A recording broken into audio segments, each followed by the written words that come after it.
This week I enjoyed another great deep conversation with Dr. Alan Tapper, who's a philosopher. He has lectured at Curtin Uni, he has informed policy, and he's also been rather instrumental in getting philosophy taught into schools. This is another great deep journey through philosophy, really starting during the age of Enlightenment, when we first started to become more rational, and then coming out of that. So there's a bit of philosophy history in there as well. This is a really great and deep conversation that goes into lots of great places. So enjoy, Alan. Hello and welcome back to WA Real. I'm your host, Bryn Edwards. Today I have the great pleasure of welcoming Dr. Alan Tapper. Alan, welcome to the show. Thank you, Bryn. So you teach philosophy at Curtin University? No. No, all right, I got that wrong straight out of the bat, didn't I? Well, to start with, I'm retired. Yes. But although I'm still associated with Curtin University, my work at Curtin University was in public policy research. Yes. Which is not philosophy. Yeah. Okay.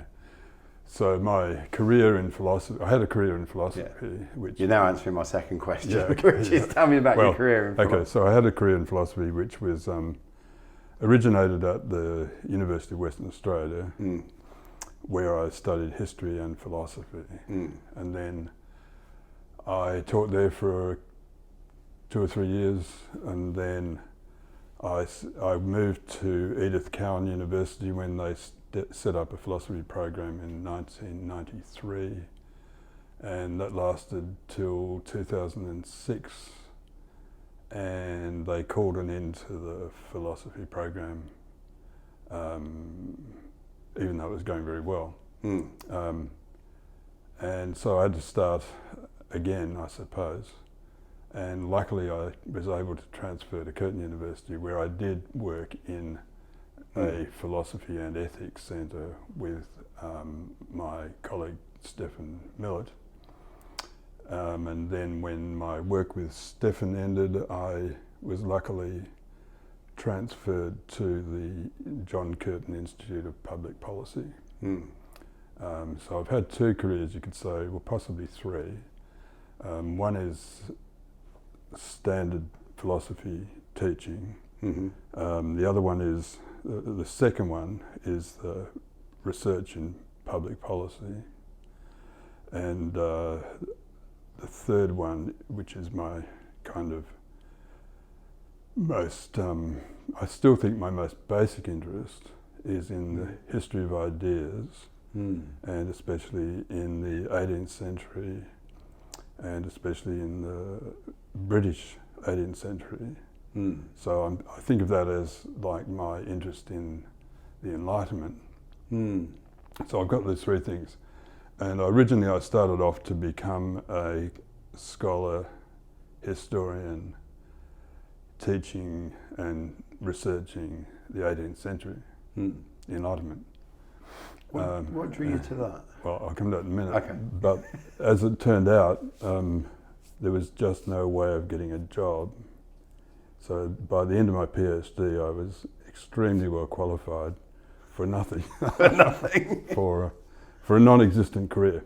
Yes. So then I had to, I guess I was unusual in the sense that philosophy was something I had to do in order to have a career. Right. And there were few openings, but I managed to get one at UWA for a while, and then one at at Edith Cowan University. When Edith Cowan University became a university, they said, well, there's a couple of things you have to have, and one of them is philosophy. Right. And so I got the first job there, and I was the last person to leave, I guess. Right. But it was good while it lasted. Yeah. I guess I could say I have 3 basic sorts of interests, and the Enlightenment is probably my first interest. I wrote my PhD on Joseph Priestley, who probably is a name that people would know, but probably best known for as one of the great chemists. and a discoverer of oxygen, though within the framework in which he was working, he didn't call it oxygen. It was called oxygen by his contemporary Lavoisier. Anyway, I don't claim to be a historian of science, but I was able to write a PhD on Priestley's other interests, and he was a man of many, many interests. So that's I've continued writing and thinking about the Enlightenment and Priestley, and I think in the sense of the way in which we live in the Enlightenment world still. Yes. And what I mean by that is that science is still central to our life. The great technological and industrial and economic transformation that took place in the 18th century that came from the Enlightenment. So I think we still live in the Enlightenment world, even though we rebel against it in various ways. So what is it that illuminates you around this, about the Enlightenment period? It's well, if you take Priestley as an example, it was a time, and this is true of practically all the great figures in that period. They weren't specialists. Yeah. They didn't have specialised interests. They weren't focused on just one field. Practically all of them had multiple interests. Right. And yes, and then there's a sense that there's two things I think you could say in addition to it, maybe three. One is that the Enlightenment was, in the first place, it was a challenge to religious superstition. So it was kind of tough-minded in that way. A second was that it was like the discovery of the universe, and the central figure was Newton. And what Newton did astonished everybody. Everybody since, in the post-Newtonian period, think of him as the figure who unified our understanding of the physical world. So that's, and the understanding of the world was very different from what it had been in previous centuries. The third thing, though, I think about the Enlightenment, and this is less familiar, is that it tried to create an understanding of human beings as social beings. Right. And this is not what people generally think. They think of the Enlightenment as individualistic. Yes. And kind of like the isolated, rational individual working things out for themselves. Yeah. It wasn't really like that at all. The first thing that one of the main impulses behind the Enlightenment was that the 16th and 17th centuries had been periods of warfare between Protestant and Catholic primarily, but even even within subdivisions of that big division, and it was a pretty terrible period. So the reaction against that was to say, let's rebuild our idea of human nature. Right. Let's rethink all this and get an understanding of human beings as social and sociable. And so one of the first things that happened in the Enlightenment, to take two examples, one was the invention of the stock exchange, where people could mix. Voltaire said this: people could mix regardless of their religious beliefs. Yeah. And engage in exchange and commerce and trade. But the other thing that was invented in the early Enlightenment was the coffee shop. Right. Coffee shops played a huge part in the 18th century. They were and they were in many ways an alternative to the pub or to the aristocratic salon. Oh. They were places where anyone could meet. You could go and read the newspaper. Because at that time we had, like you said, these salons which were like people's front rooms. Yeah, the that's people right, would come together and you'd have salonairs. They were, typically female, weren't they? They were led by women, Yeah. And especially in France. Yeah. So there's a bit of a difference between France and Britain. In Britain, the enlightened thinkers met in coffee shops or clubs, whereas in France they met, because it was more aristocratic, they met in salons. And so there was a much more of an emphasis on performance, right? You had to look your best, you had to speak your best. Ah, right. It wasn't so it's quite performative. It was very performative, yeah. Yes. And that's what Rousseau in particular rebelled against, like a kind of false sociability. Yeah. But Scotland and England, and not just London, but the Midlands, were centres of Enlightenment. All right. Science. And Priestley was part of that Midlands group. He was from Yorkshire, and the group that he belonged to was called the Lunar Society. Right. They met on the night of the full moon so that they could go back to their own cities without fear of highwaymen. Right. But Charles Darwin's grandfather was a key figure in that, and there's Watt, the inventor of the steam engine, Bolton, the creator of the first great factory, were members of the Lunar Society. So that's the thing. That's the world that I find fascinating. Particularly this. And where they can mix and talk and swap ideas and think through experiments. Yeah, particularly this idea of building a level of sociability into things. Making it like a normal practice to talk things through together. And not just specialised fields, but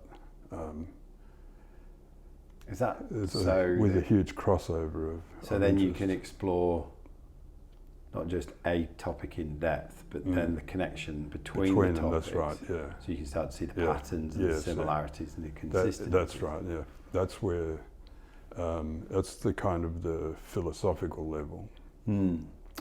What are the overriding general understandings lying behind what we're doing? So how has elements and features of that period of time, what would we see and feel today that started then? Well, I think it's true that we don't live in that same world because we are more specialised. Right? I was going to say, yeah, we are more specialised.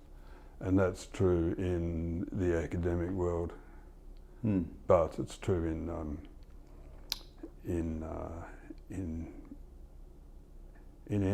any professional business or trade. People get better at doing specific. This is what Adam Smith said. This is an Enlightenment idea: the division of labour, the development of specialisation. That is or isn't? It is. It was discovered, as it were, by Smith as one way in which modern economies will progress. And Smith was right in saying that it has a downside, namely that you become better and better at less and less, right? And then you don't have the potential for meeting and talking that the Enlightenment in people. A narrow section of society in the 18th century invented, I think. Yes. Nevertheless, we still live in the same world. We live in a world where technology is, all around us. Yep. We embrace it.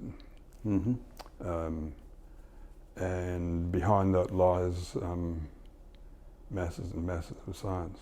Mm. Mm. Certainly when you were talking about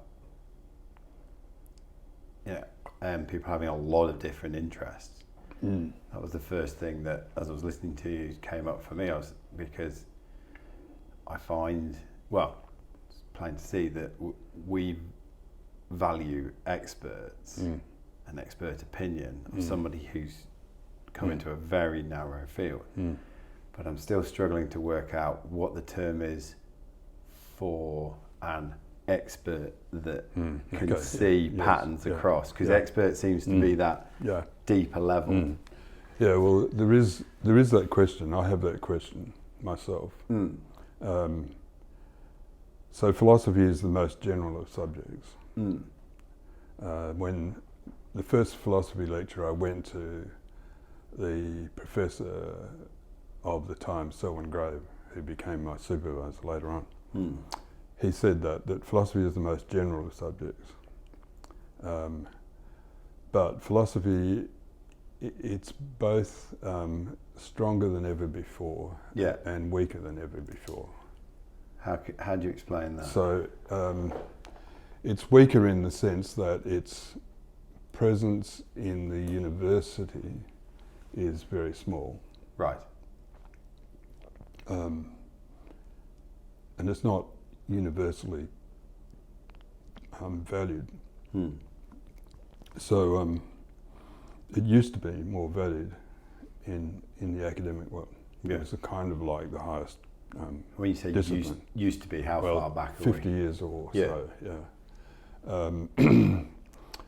But nowadays most students will go through university and perhaps never even hear of philosophy, or they might have an introduction to ethics. That would be the closest thing. And some students might have an introduction to critical thinking.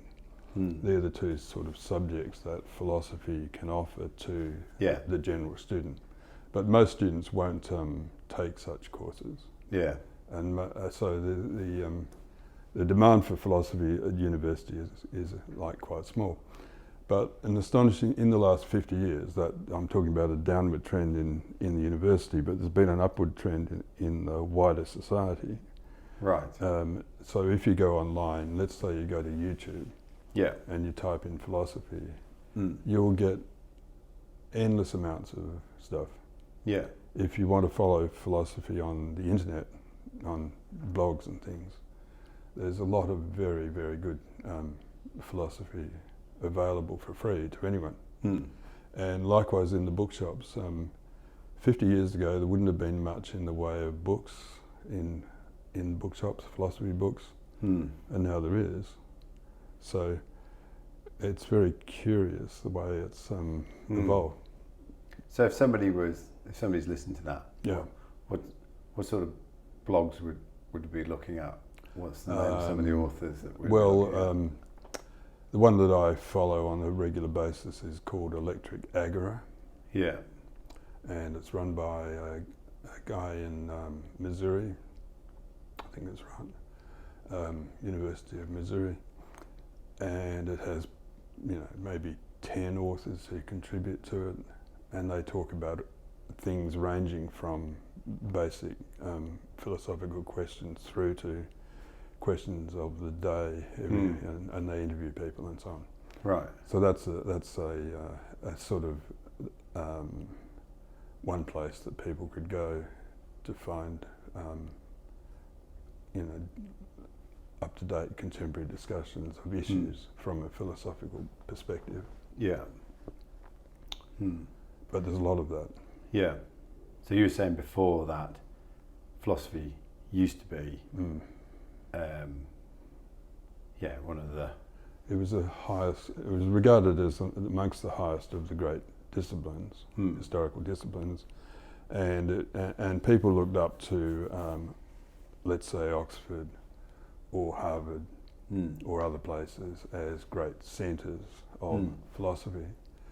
And in a way we no longer look up to particular places like that, and philosophy in the academic world is more perhaps democratic. It's much more. There are a lot of people doing philosophy. There is a serious problem with academic philosophy, and that is that most of it has now become highly specialised. So we've gone narrow. Yeah, super narrow. Yeah. Yeah, it's become super narrow, and it's unreadable. Yeah. A lot of it's unreadable because it's grappling with small questions or big ones, but in lots of little points. And so for someone looking at philosophy, academic philosophy, most of it wouldn't be of much value to them. Right. You want to start somewhere else. Because the language is impenetrable. Yeah, exactly. The ideas are so fine. Technical, and you'd struggle to know what they were talking about. And would the criticism be fair that with these fine arguments, are they gone past the point of possibly providing useful return to society, rather than one or two or three men or women's pursuit of going somewhere by themselves?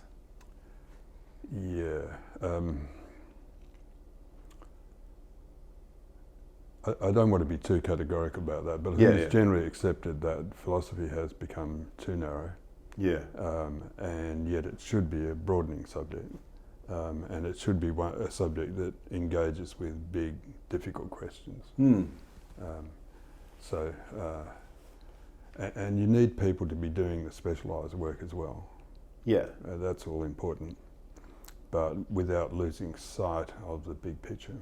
And that just seems to be something that, with the pursuit of expert and expertise, that we have. It's hard to avoid. Let go of. What are some of the things that have contributed to the demise of philosophy's standing, would you say? As well as so we've done the expertise. Well, there's another one, which is that we live in a world dominated by science, which is good. Which is a product of the 18th. Yeah, it's a product of the 18th century, right? But the downside of that is that we assume that all questions are empirical questions. And therefore the empirical method, the scientific method, the experimental method, will have an answer to the question if the question is meaningful. Right. Well, we may not know the answer yet, and we may not have worked out how to do the experiments, but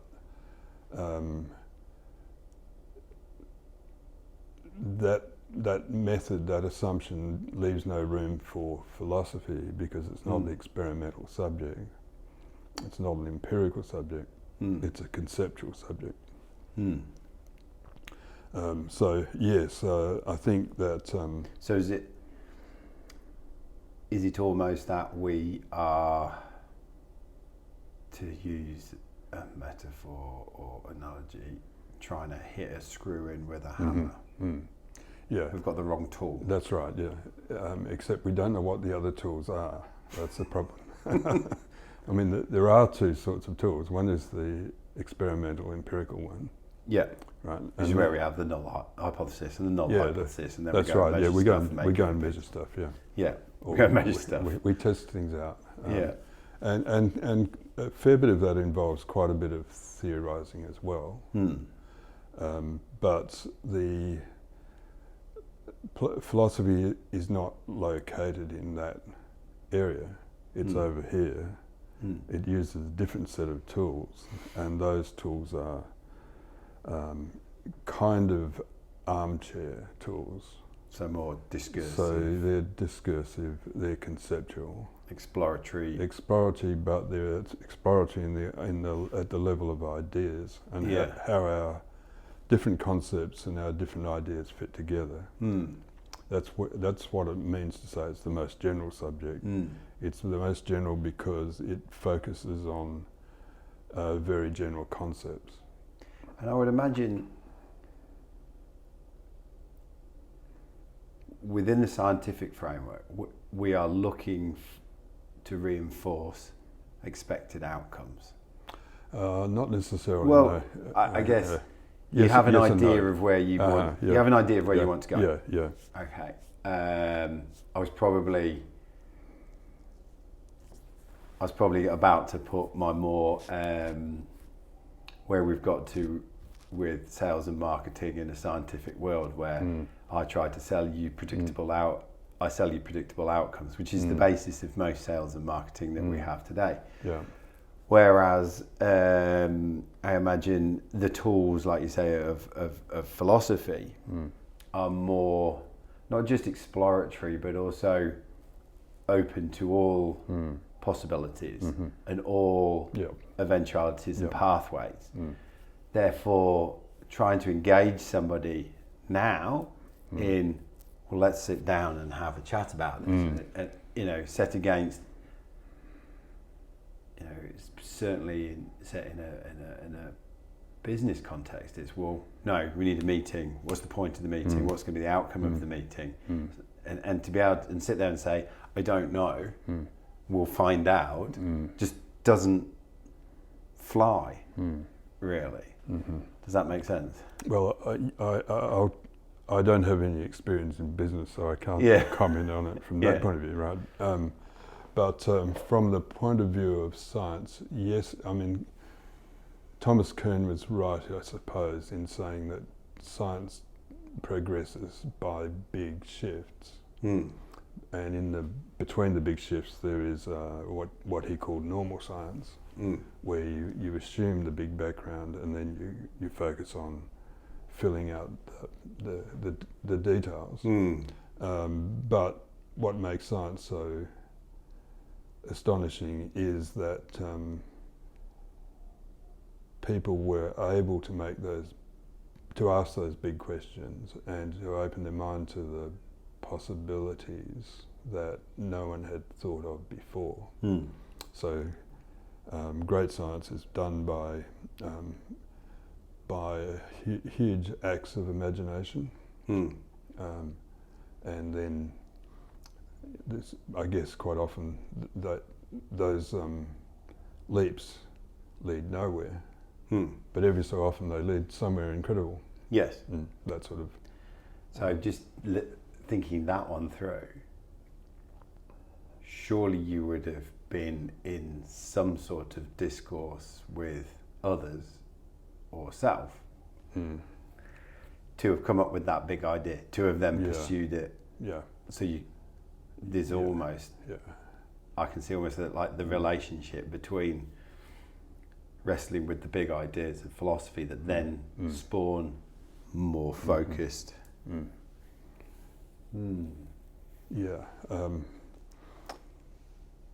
Behind every great scientist there is other great scientists. That's what Newton said, that he's standing on the shoulders of giants. Yes. So everything has a history that leads up to. There's a progression. And the same is true for Darwin. But on the other hand, as Huxley said about Darwin,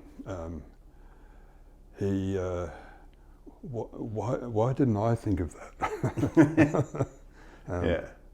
After it's been thought, then it looks a whole lot clearer than it was beforehand. So I'm getting the impression then we are now in an environment where we have we've now almost become over-focused as experts in quite narrow fields, whether it's philosophy or wider science, and almost put that bigger armchair exploratory conversations to one side. Would that be fair? Not quite fair, no. Okay. Yeah, so new discoveries happen all the time. Yes. And often they're things that could not have been predicted. I mean, we in the last 20 years have lived through the decoding of the human genome. and that is revolutionising how we understand the biological world. Yeah. So that's kind of like the Darwinian revolution. And it's not just the human genome, but all genomes. So this vaccine that we've now discovered have been able to create within, people said before the virus that, before we had the virus, that it would take 5 years to find a vaccine. And it took, whatever, 9 months. And that's because we've already decoded the genome, and then we can decode the genome of the virus, and then work out how to create a vaccine for it. Right. And that's going to be revolutionary, because the same techniques can be used on other viruses. So these things are happening all around us. Yeah.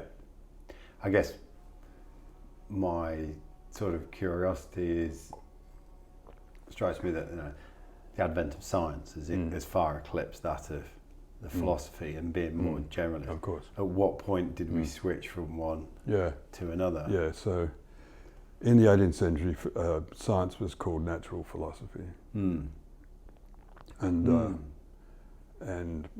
Newton's book was The Mathematical Principles of Natural Philosophy. And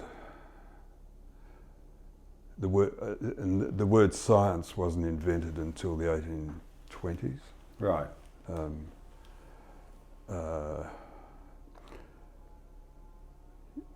But I guess there's not any clear. The point where the two things come together is in the philosophy of science. Yeah. So we still have the philosophy of science as a bridge between philosophy and science. The philosophy of science being an attempt to account for what we are doing in science and what are the implications of the scientific worldview. And some scientists say that the philosophy of science is a completely worthless subject and has never added anything to our understanding. But, right. But that's a kind of fairly narrow. I'm trying to think who said that. I think it was Feynman, the great physicist. Yeah. But if you think about other scientists are much more receptive to philosophy as a discipline. They just don't want philosophers to tell them what they're going to find when they examine the real world. Right. Because philosophy is more about the thought processes behind the experimental work. Yeah.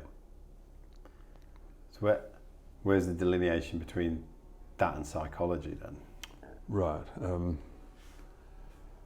It's one of the things I'm finding interesting. Yeah.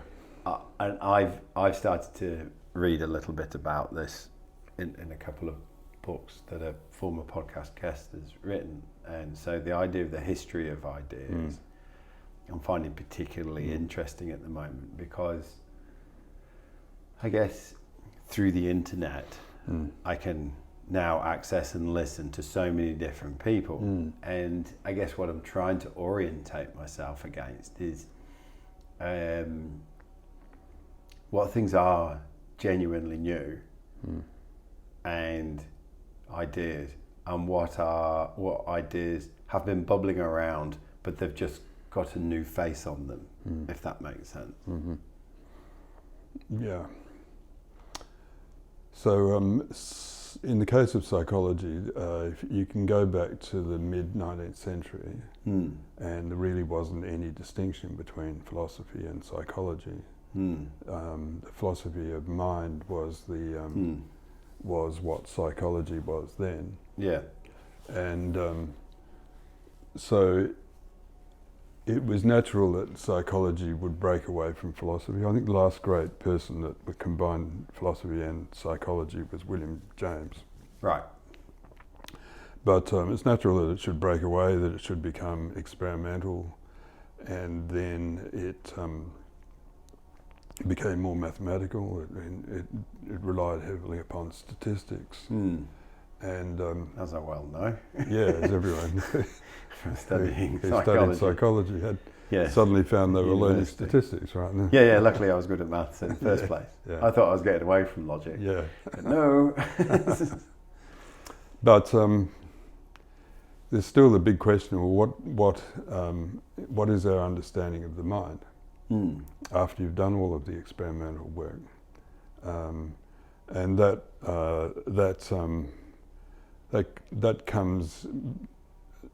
comes through at different levels. Amongst philosophers, I suppose the question has always been about the nature of consciousness. So there are those who think that the empirical approach to consciousness actually hasn't made any progress.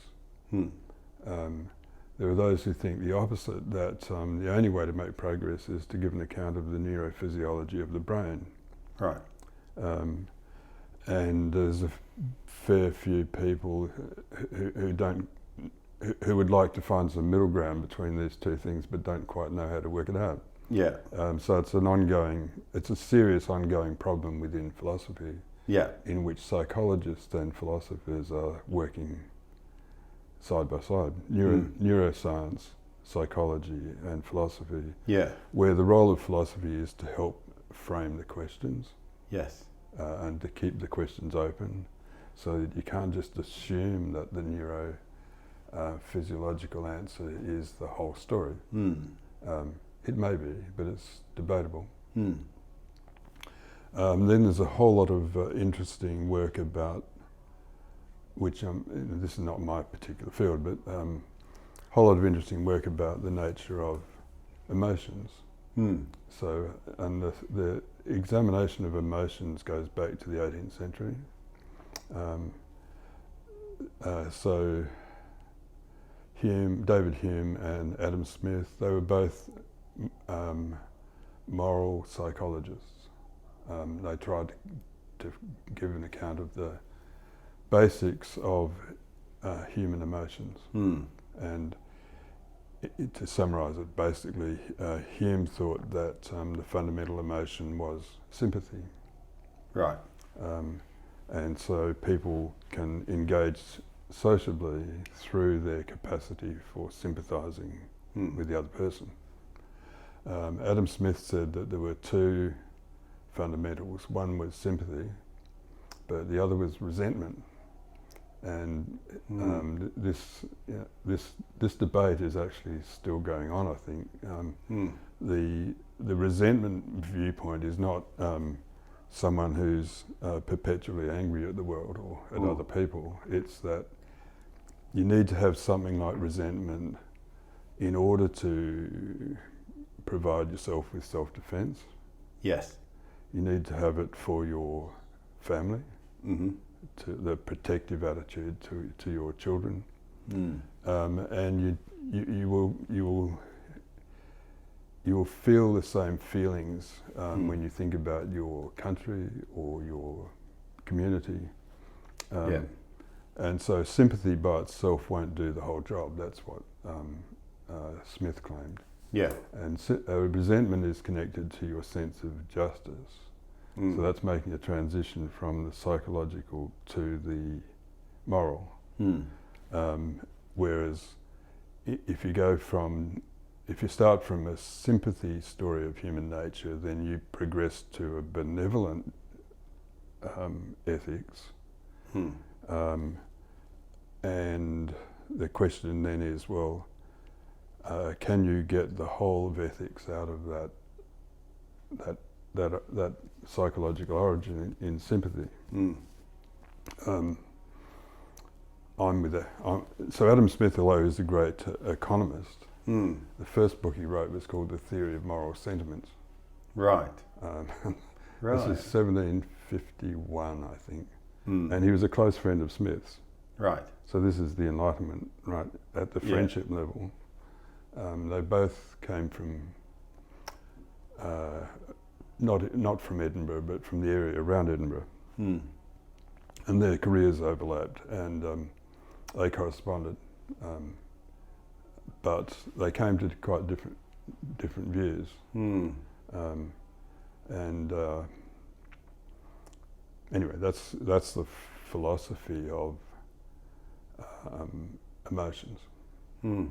How emotions are part of the natural expression of who we are, but also of how we behave in our relationships with other people.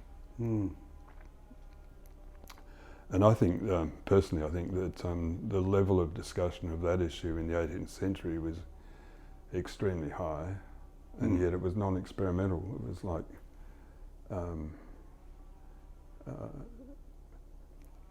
it was philosophical, it was discursive. Mm. Where do we see that now? Where do we see that discussion? Yeah, continuing now. Well, we can see it in, I think you can see it in quite a lot of authors. There's a nice book called Against Empathy by a leading psychologist. And his point is there are lots of ways in which we need to switch off empathy. If you're an ambulance driver, for example, then you don't want to be empathetic. You want to do your job. Or a police officer. Yeah. Or a lawyer, for example, who gets too caught up in the interest of the client. Yes. Too close to the client. And that's natural. Sympathy is, it's natural to feel sympathetic to someone who you feel has had bad luck or whatever. But it isn't actually always very helpful. No. So you have to learn to, we all in our work have to learn to control our, likewise in the reverse, you don't want to become a person who is like prone to anger, because that's not very helpful either. Yeah, overly prone, Yeah, overly prone, yeah. So I think there are lots of places where you can see it, but this book by, it's called Against Empathy, anyway, I can't remember the author, Paul Bloom, I think that's the name, is a good example of someone who's furthering that discussion. Yeah, furthering that discussion, yeah, that's right.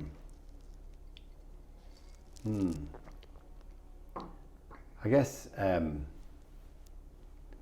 even with the ground that we've covered in the discussion so far, which has been particularly interesting, how, because a part of your work's been informing policy, so how is that level of thinking and understanding of how we've got to where we've got to then woven into actual policy making decisions? It's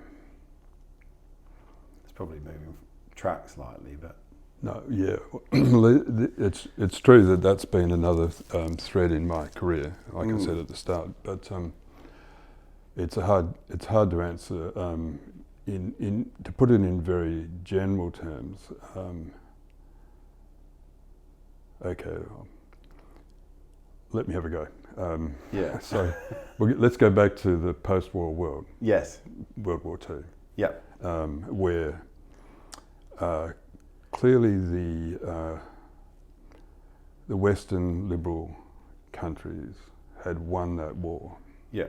And they then had the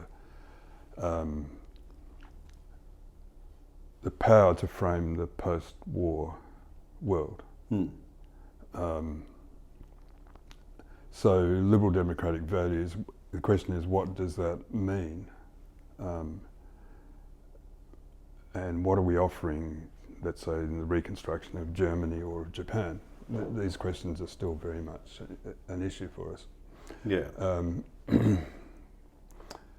So in some ways you could say the Anglo-Saxon tradition was what we were passing on, the Anglo-Saxon tradition of the Enlightenment, which didn't go as far as the French Revolution, but but it had replaced an aristocratic world and replaced a Christian world, a Christian-dominated world.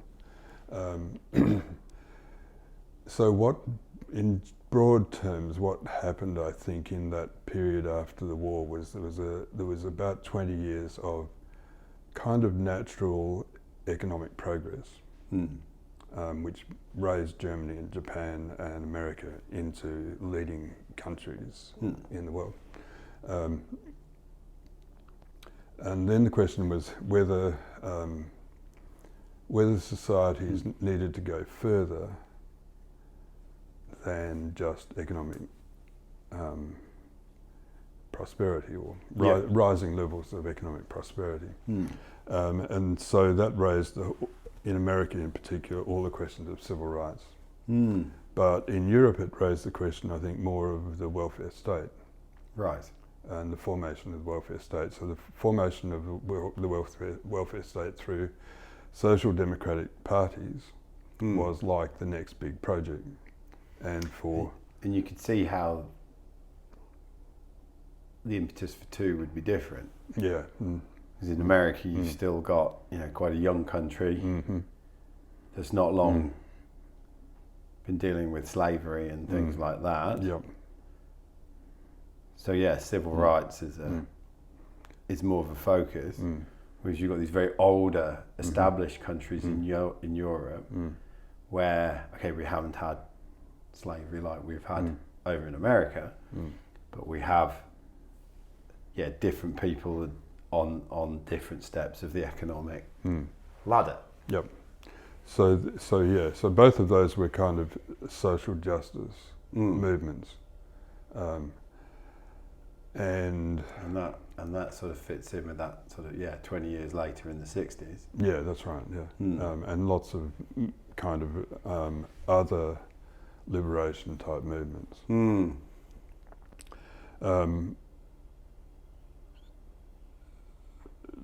The question that was then left was,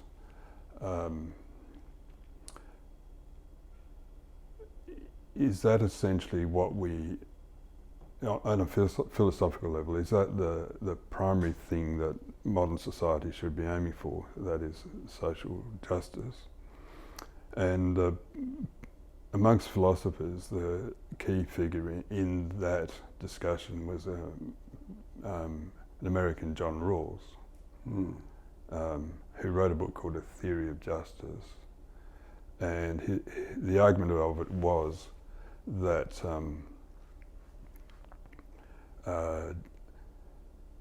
justice means the protection and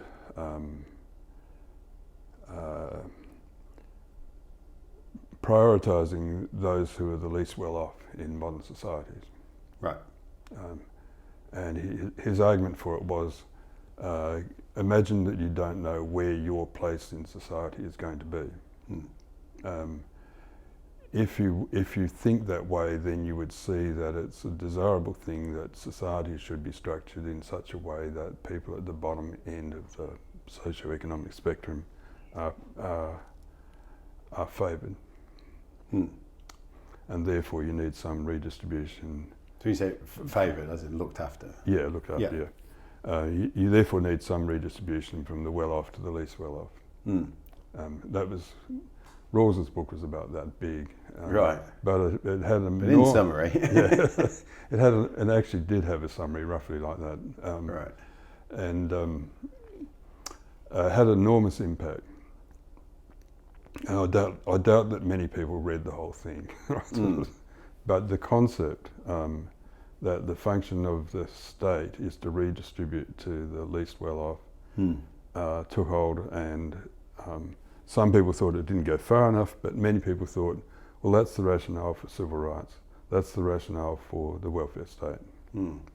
And then the challenge to that came from, in part from economists and in part from other philosophers who had a different account of justice, and that account was that if an voluntary exchange between people, between consenting adults, as it were, in the economic sphere, the outcome of that could be that you become very rich and I become rather poor. Right? We've both entered into the marketplace. Yes. And you have not done any wrong to me, you've not disadvantaged me, but the outcome is one does well and the other does less well. Therefore, inequality is morally neutral. That sort of inequality. And then there's a second layer of argument on top of that, which is that if we have a competing economy, a competitive economy of that sort, then we will all benefit, even though you'll benefit more than I do. Right? I'm better off than I would have been. You are much better off than you would have been. This was the argument put by Robert Nozick, who was a contemporary of Rawls. Yeah. And they were actually in the same corridor at Harvard. And so this generated a debate which amongst philosophers ran for quite some time, because they're two competing models of how society should be organised. Yeah. One's with a sense of justice. Yeah. One's the sense of social justice, and the other is the sense of neutrality. Well, justice as voluntary transactions, voluntary exchanges. And then there's a whole other set of questions, which is, well, how do you measure inequality? Yeah. And the natural thing to think is that you measure it by income or wealth. Yeah. In other words, it's a purely economic measurement. But of course it doesn't need to be. People could be disadvantaged because, you know, they're quite well off economically, but they suffer from social discrimination in some way or other. But for the most part, in the field of social policy research, probably the central question is the measurement of inequality. And that's where my work was located in that. So you can ask people, do you think Australia is a egalitarian society? We generally think we're democratic and egalitarian. And then you push a bit harder. So what does that mean? Is there much inequality between people at the top and the bottom? And at that point people will divide, because some will say, well, of course, it's a very unequal society in that sense. And so then it's not necessarily what you initially said. Yeah. So, when people say, you know, it's quite an equal society. That's right, exactly. So when you push, indeed, it's not. We have two images of ourselves. One is that we are like fair and equal. Fair and equal and democratic, and we treat everyone as you find them. Yeah. And then on the other hand, you have this other sort of discourse which says, well, hang on a minute, there are people in our society who have a lot of money and they live a wealthy lifestyle, and there are people down the bottom who don't live very well. So this is like an apparent contradiction. Yeah. But that takes you into the question of, well, how did you measure that they were, you know, the claim, how did you justify the claim that they are so unequal? And that's the kind of area that my work was in with my colleagues at Curtin. And broadly speaking, I and my colleagues were of the view that actually Australia is economically pretty is considerably more equal than most other places in the modern world, in modern economies. And so we were analysing income inequality and wealth inequality. And basically the question, the issue kind of slips through your fingers when you try to do this analysis. But what I was doing was technically called fiscal incidence analysis. Right. And what that means is that you count not just people's income, nor just their income after their after they've paid their income tax, but their income, again, not just as an individual, but as a household, and after you've counted all taxes and all government social expenditures, Right. expenditure on education, on health, housing, whatever. So that's a much more complicated calculation. And the outcome of making that calculation brings down it equalises, it makes inequality shrink. Yes. Because you're now counting the cost of children. Now it's not to say that there isn't much inequality after you've done that calculation, but it reframes the issue. It's not just how much income you got in your employment or whatever. So if I'm right in understanding, it's not just me comparing myself from a less well-off suburb against somebody who lives in, Cottesloe, Peppermint Grove. Yeah. It's the fact that we both live in Western Australia or in Australia, and then we have all this infrastructure that's around and supports us. Yeah. That when you put that underneath that comparison, instead of it looking this big, it's this big sitting on top of that. That's broadly Almost. right. Yeah. In simplifying it. Yeah. No. That's the kind of coming back to the level was how does it look? Does it look as if we're a very equal society or not a very equal society? People have generally taken Sweden and the Scandinavian societies as the most equal. And then Australia kind of fits into the middle bracket, and then America is more economically polarised. But if you go beyond America, you find that there's considerably more income inequality in many other places. So we're keeping ourselves narrowed down to the Western OECD countries. But then you get to the question of wealth. So let's agree that Scandinavia is a model of income equality. That's as far as you can go in that direction. That's the welfare state in full operation and so on.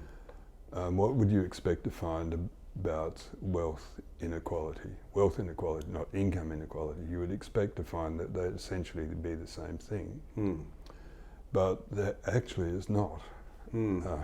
Scandinavia is very unequal when you measure people's wealth. Right. So this is a very surprising thing. So it's pretty similar income, but different. Very different. Quite high levels of wealth inequality. Now, I don't want to go into why that might be so, but it shakes up all your assumptions. So where does Australia fit in terms of wealth inequality?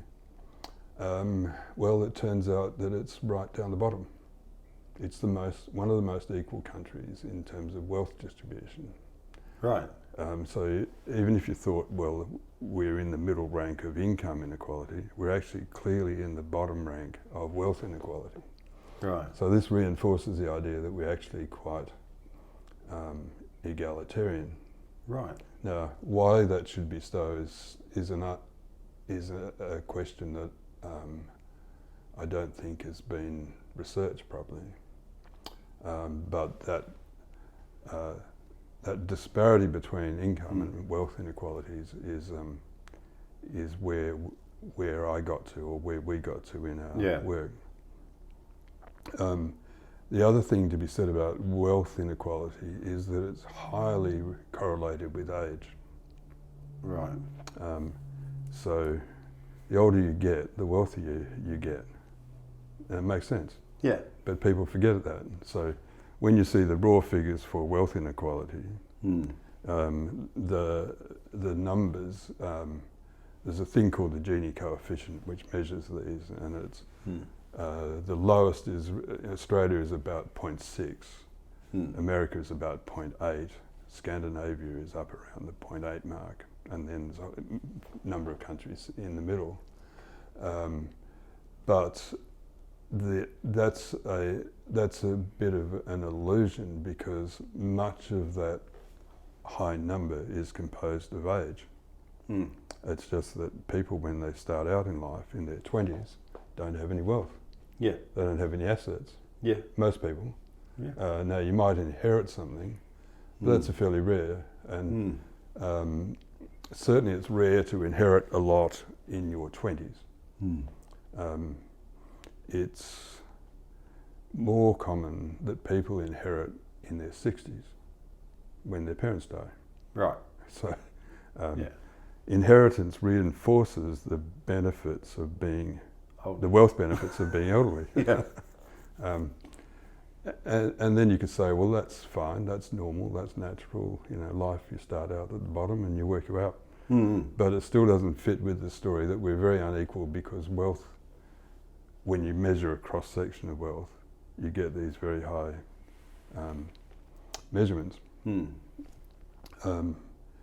So I guess what I've done in my research in that field is kind of question the question, question the assumptions about how you measure things. The framework, question, yeah, and the measurement of yeah, and then see what new figures come out if you do the calculations again. And what I was doing was not philosophy. It had that philosophical element to it, but it involved a lot of calculation using ABS statistics. So it wasn't just asking questions. It was trying to give a measurable answer, and the answers are quite surprising.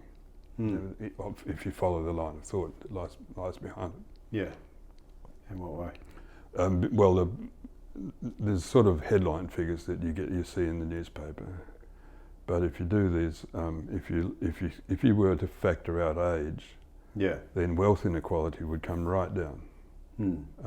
It would come right down to a Gini coefficient of 2 or 2 point something, 0.2 or 0.2 something. That's just the technical side of this is that things look totally different if you measure them one way as against if you measure them another way.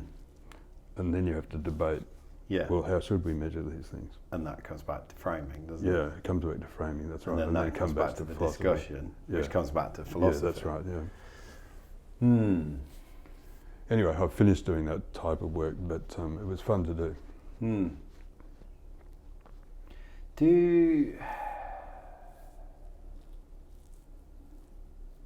Do you see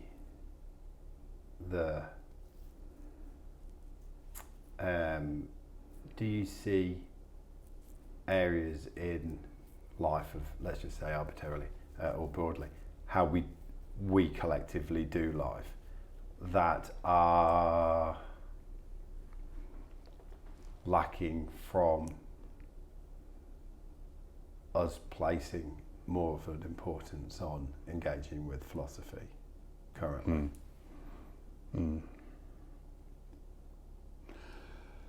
Yeah, well, I mean, the obvious answer is that we now live in a world of social media and of kind of instant reactiveness, and people then get all worked up by what someone else said, and they take offence over merely verbal stuff. Yes. When what they should do... text stuff. Text, it's text or Twitter, or Facebook. and then you see these terrible pylons and people being vilified. So yeah, that's where I think that's the obvious answer, is that we need to cultivate and educate people in, let's say, on the one hand, a more charitable attitude to people with whom you disagree, and also a kind of intellectual self-defense. So you might boost our cognitive immune system. That's right. Yeah, that's good. Yeah, that's good. Yeah. If you had that attitude, then you would feel free to say things that you know other people are going to disagree with. Yes. And then as opposed to be vilified. As opposed to being vilified, yeah, or cancelled, or yes, or shamed. And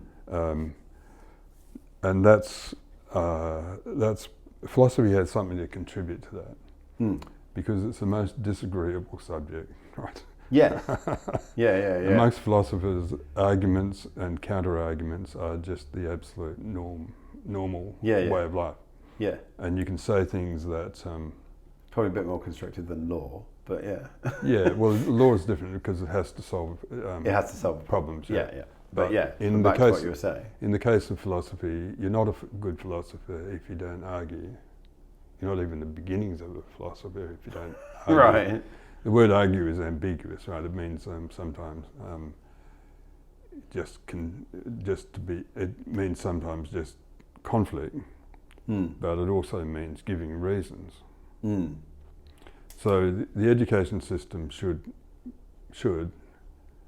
cultivate the idea of constructive disagreement. Yeah. Where constructive means giving reasons for what you want to say. Yeah. And the right attitude to that is that people should be allowed to say practically anything without, but then they should be asked to give their reason for it. And then we can argue whether their reasons are any good. And then in the marketplace of ideas, the stronger ideas will continue. That's right, you hope so. And the less stronger ones will weaken. That's right. Yeah. So that's the theory of liberalism. Yeah. Liberal John Stuart Mill and Joseph Priestley, who was in that kind of, and Adam Smith and David Hume and the Enlightenment figures all believed that instead of having orthodoxies, we all live better if we are free, if we have free speech and voluntary associations and clubs where we can argue and discuss and try out different ideas and viewpoints and so on. Which goes back to coffee shops. It goes back to the coffee shop, that's right. But for whatever reason, social media, I don't know, I know nothing about Facebook, or I've hardly ever seen any Twitters, but it's not my world. But it has potential, great potential, but it doesn't seem to work out as well as it should, and especially for young people who are more vulnerable to shaming. Yeah, and if you haven't developed that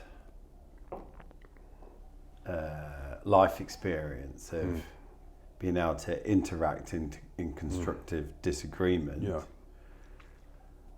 and also being able to separate that constructive disagreement to, this is just, say, Alan and I disagreeing, doesn't necessarily mean that Alan and I are not friends anymore. You separate that. We can still go head to head on it. And because we're all acting in good faith, so we have that level of trust and connection in there. Then we can achieve some really interesting things. But if we don't even have those basics in, there's no way I'm going to, it's acting out of, anger, venge, fondness, spite. So philosophy has a particular role to play in this.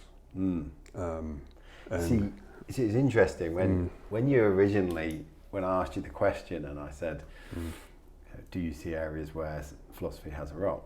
So when you put forward social media, I'll be honest, immediately it wasn't so much in the actual participation of social media. I went to the bigger question of, is social media a good thing? Do we collectively have the skill set to deal with such a thing? If not, should we switch it off? Yeah. Because that's, it's like a similar argument to smoking and drinking and things like that. Yeah, if we don't have the skills to deal with it, we'd be better off going off and living in some social media free way. Writing letters. I don't know if you can do that, but or just sending an email. Send an email. Even emails, I find, can lead to arguments. Yes. Bad, unconstructive arguments. Anyway, this comes to the question about schools. Yeah. And I think that philosophy is in many ways the best antidote to these problems. Yeah. So I was lucky enough to have an involvement in the establishing of philosophy as a school subject in WA. And it now exists as a secondary school subject starting from 2008. So philosophy now has a presence in schools, which it didn't have before.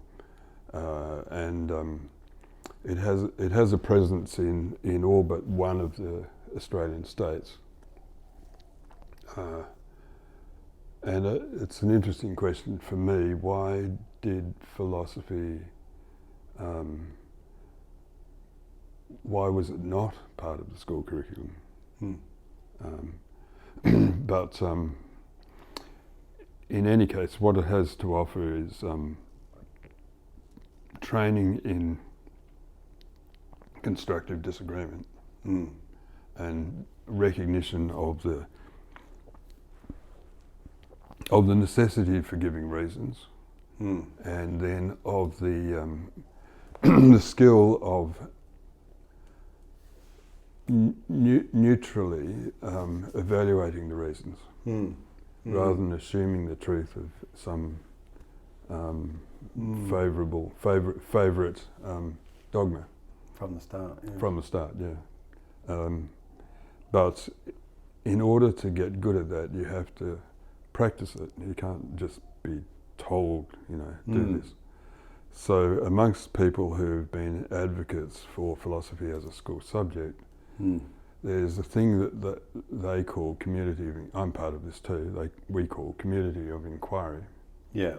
Where you find maybe you do a small reading, and then you ask the group, so this is a group activity, what questions would you like to ask about this piece of reading? And then the students lead this can work from primary through to higher secondary.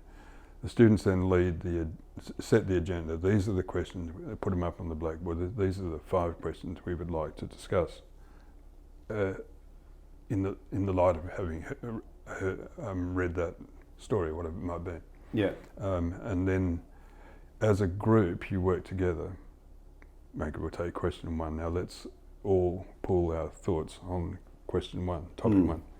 And this as a kind of teaching strategy, it's the best way to make philosophy feel like normal, rather than the teacher-led. Now I'm going to tell you about this man and his ideas. Yeah, that's right. Yeah, that's right. Yeah, that just becomes history lesson. That becomes history. Yeah. Yeah. So community of inquiry is the preferred pedagogy for doing philosophy, and it's not really very different from how philosophy is done at university level in tutorials. Take a section, Yeah, frame some questions, yeah, that's right. Yeah, and then get into them. Yeah. So that's why I think philosophy has something important to contribute, because then every student has a say. You go around the. And this is different to debating, isn't it? It's different completely from debating, yeah.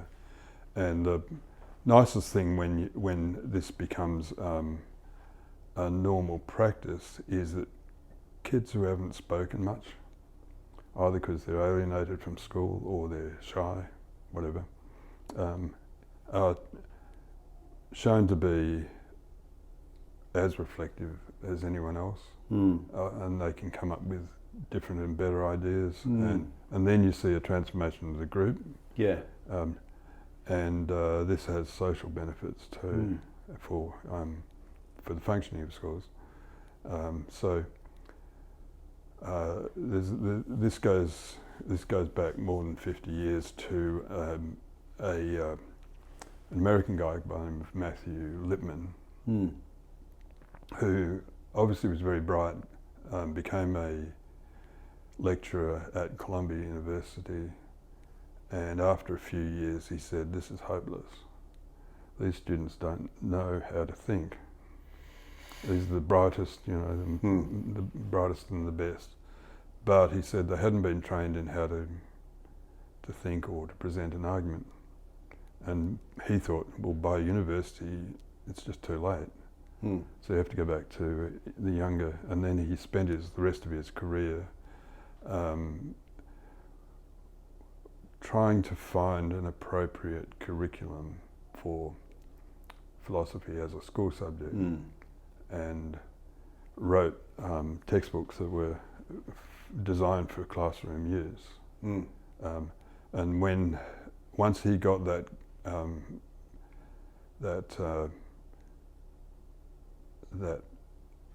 program established, he brought it to Australia. Right. And Australia has had a pretty significant role in the advancement of philosophy in schools. So we tend to think of Australia as not being very philosophical society, but actually we are, both at the academic level and in some ways we're one of the leaders of philosophy in schools around the world. But there's a long way to go. Yeah, and if you play that through, the more kids have that constructive discussion skill set as they age and mature, that's only going to increase just the level that we operate in society and as a democracy. Yeah, that's right. And what have you. Yeah, because a student who's learnt those sort of things learns other things that go with it, which is when someone starts to try to dominate a discussion, they should be comfortable to say, "So what is your reason for saying that?" These sort of things, right? Yeah, yeah, just to pull the thing out. Yeah. I guess the other thing that, as we get more versed in that, something that I've been thinking about, particularly the journey that I've been through doing this, is that you're creating. Sorry, take a step back, because I found myself getting more and more trained in this neutral assessment, whereby I can happily almost put large chunks of Bryn, his thoughts, feelings, beliefs, values set to one side, or just over here for a minute, create space to let what you have to say come in, and then I spend a day or so and see which bits settle and how they settle. I have this when I talk about this, I have this picture of leaves falling with no breeze to stop it, and then just see what's the mosaic, and then which bits of the mosaic stay with me afterwards.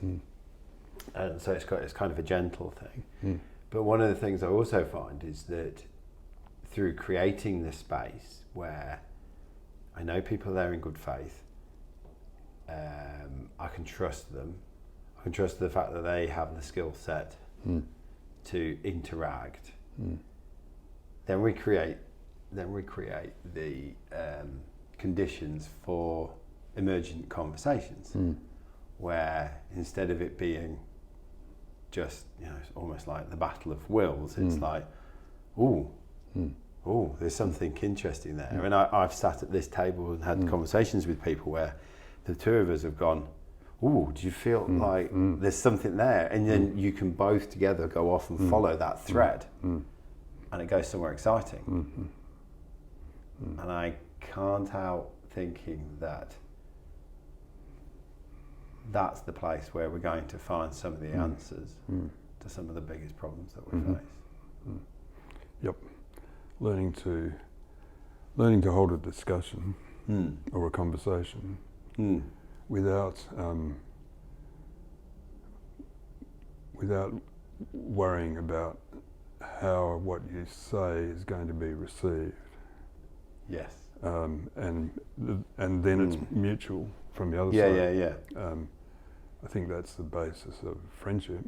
And I think it's the basis for a good marriage. And we know that we can both go pretty hard on each other in our thoughts and ideas. Because the foundation is... Well, if you treat each other's ideas with respect... Yes. You're not... That's a shit idea. Yes, and the same with children, because they're part of the conversation too. Even quite small ones. How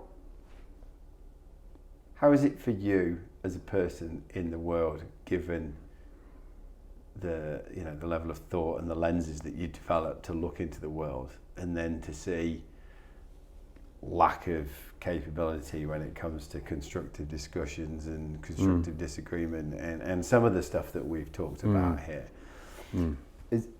Is it hard? Does it frustrate you?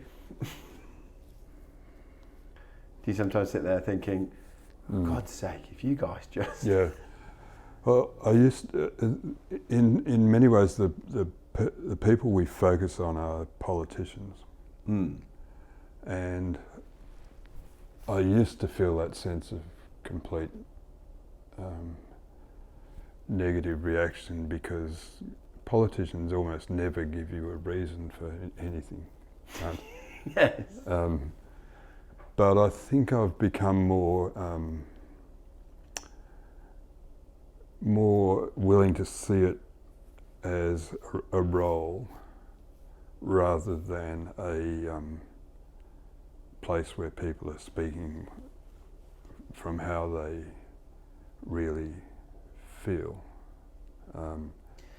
Right. So it's the role that talks, not the person. It's the role that talks, yeah. Not the person. Not the person, yeah. And occasionally when I've known political people, you learn that they are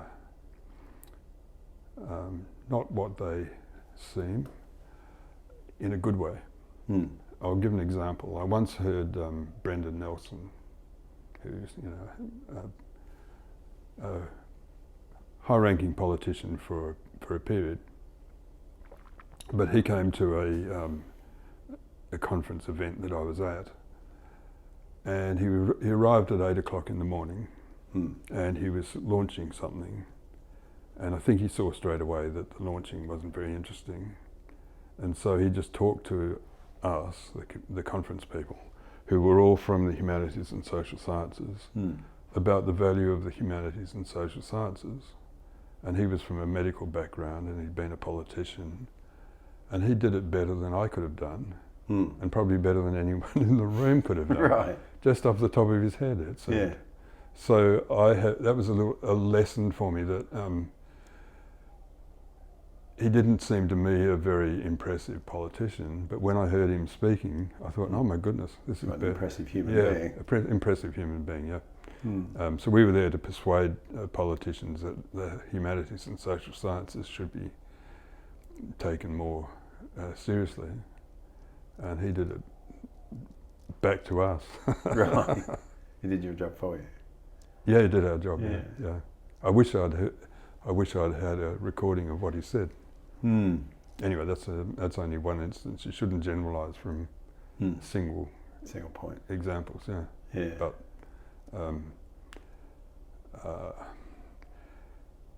there aren't many politicians that you say, well, they are real inspiring people. But then you have to say, well, they're not quite. It's not really their job to be inspiring. And after all, we had some terrible but inspiring politicians in the 20th century, and that's something you'd rather avoid. I don't mean Churchill. I mean yes. I mean the other guy. Yeah, yeah. He was certainly good at mobilising. Yeah, that's right. Yeah, yeah. It terribly good. Yeah. So the last question I ask all my guests. It's a hypothetical one, but it's going to be more fun because you're a philosopher, so you're all about questions. Is I ask this of all my guests. Is if I could just slow everyone down, and so that Alan could load a question up into the collective consciousness for everyone just to have a little think about for 5 or 10 minutes, what would that be?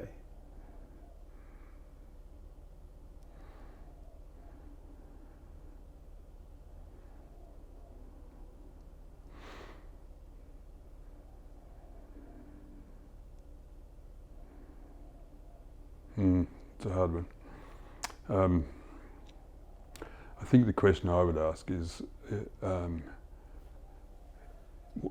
what is it that you and we really value? I like how you put the double part. Yeah, well, us in general. Yeah. So I think that's. I'm not sure why I would ask that question. Obviously, you put me on the spot, but the answer that people generally give when they are given time to think about it is that what they value most is their family, and that's a kind of established social science finding, but.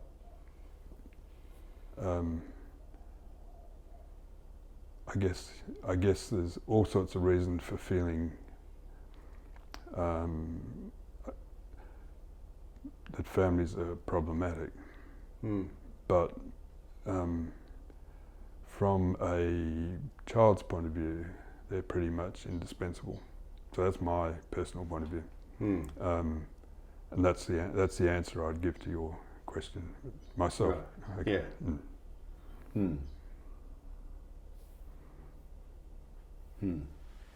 Certainly for me, it would be around connection. Yeah. Solid, genuine, trusting. Yeah. Connection with others. Yep. So that includes my relationship, my family, my friends. Yeah. Sure. Yeah. And those around. Yeah. I think everyone thinks basically in that way. Well, almost everyone. There's a set of people who are close to you, and then there's a little bit further and further, and you value them all. But and that's because we are social. Yeah, that's right. It's one of the things we started with. Yes, it is. Yeah, but we came from an aristocratic heritage, and that didn't really value family in quite the same way. So it's one of the things about living in a prosperous modern world that we can also live rich family lives. I've really enjoyed our conversation today. I have too. Good stuff. If someone's watched this and they'd like to reach out, where can they find you?